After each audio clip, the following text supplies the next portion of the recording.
बिस्मिल्लाहिर्रहमानिर्रहीम। मेरा नाम डॉक्टर मोहम्मद हारिस खान बरकी है। अल्लाह के फजल से लाखों लोगों का साइकियाट्रिक और सेक्शन कोच हूं।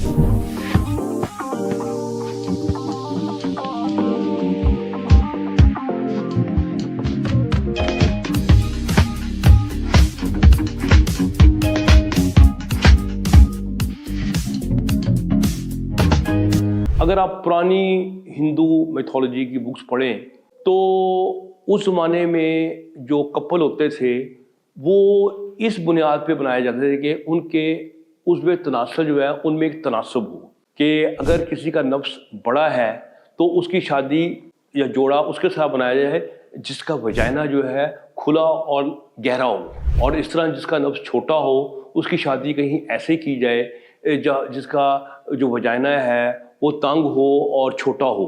तो उस लिहाज से उस ज़माने में लोगों को तकसीम किया गया। तो मर्दों को इस तरह उन्हें तकसीम किया कि जिसका सबसे छोटा नफ्स होता था उसको कहते थे खरगोश टाइप, कि ये खरगोश टाइप जो इंसान है। जो दरमियाने साइज़ का होता था उसको कहते थे ये बैल टाइप है, ठीक है।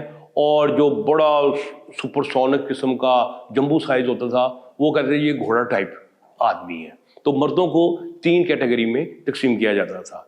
इस तरह औरतों को भी तकसीम किया जाता था कि जिसके वजाइना बिल्कुल छोटे होते थे वो कहते थे ये हिरनी टाइप है, ठीक है। और जो दरमियाने टाइप की लड़की होती थी वो कहते थे ये घोड़ी टाइप है, ये घोड़ी है। और जिसका वजाइना बहुत ही लंबा चौड़ा होता था तो उसको कहते थे कि ये हथनी टाइप है। तो वो कोशिश करते थे कि खरगोश की शादी जो है वो हिरनी से की जाए और खरगोश की शादी हथनी से ना की जाए, वरना खरगोश जो है वो रास्ता ही ढूंढता रहेगा, ठीक है। तो इसका मतलब ये हुआ है कि जो उज़्व तनासुल का जो साइज़ है इसका जो तस्वर है ये कोई आज का नहीं है, ये बहुत पुराना तस्वर है। और लोग हमेशा अंदाज़ा लगाने की कोशिश करते थे शक्ल देख के कि इसका उज़्व तनासुल कैसा होगा। मिसाल के तौर पे नाक, इंसान मर्द की जो नाक है इसका जो वॉल्यूम होता है ये एक पिरामिड होती है। नाक जो होती है ना इसके 3 होते हैं, इनको आपस में ज़रब दें तो इसका वॉल्यूम निकला। तो अभी साइंटिफिक रिसर्चेज हुई हैं बिल्कुल पिछले दिनों, उसमें उन्होंने हज़ारों लोगों को इस्तेमाल किया और कई उसमें उन्होंने चेक किए पैरामीटर्स, कद देखा, हाथों का साइज देखा, पाँव का साइज देखा कि किस चीज़ का तल्लुक मर्द के नफ्स के साथ है। तो पता चला कि नाक जो है ये अंदाज़ा बताती है कि ये जो मर्द है इसका नफ्स जो है उसका साइज कैसा होगा। तो ये पुरानी बात थी जो कि अब जो आहिस्ता आहिस्ता साबित हो रही है।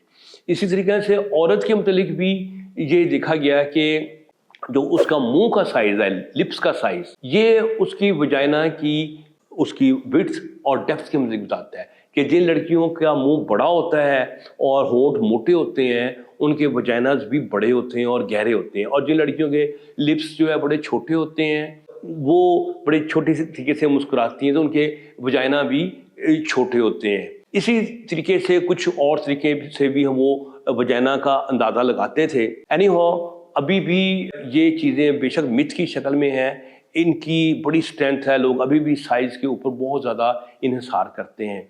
अगर कोई मिसमैच हो गया है, जैसे मैंने बताया कि एक खरगोश की शादी हथनी से हो गई है, तो फिर भी आप परेशान ना हो। अगर आप खरगोश भी हैं तो जनाब हमारे पास ऐसी सेक्स की पोजीशंस हैं कि वो खरगोश का जो छोटा सा नफ्स है वो हथनी को एक बड़े खंभे जैसा लगेगा। तो इसके लिए फिर आपको हमारे पास आना पड़ेगा ताकि हम वो गहराई वाली चीज़ें आपको बता सकें। तो उम्मीद है कि मेरी आज की वीडियो आपको पसंद आई होगी। खुश रहें और खुशियां बांटें। डॉक्टर बरकी इजाज़त दे। अल्लाह हाफ़िज़।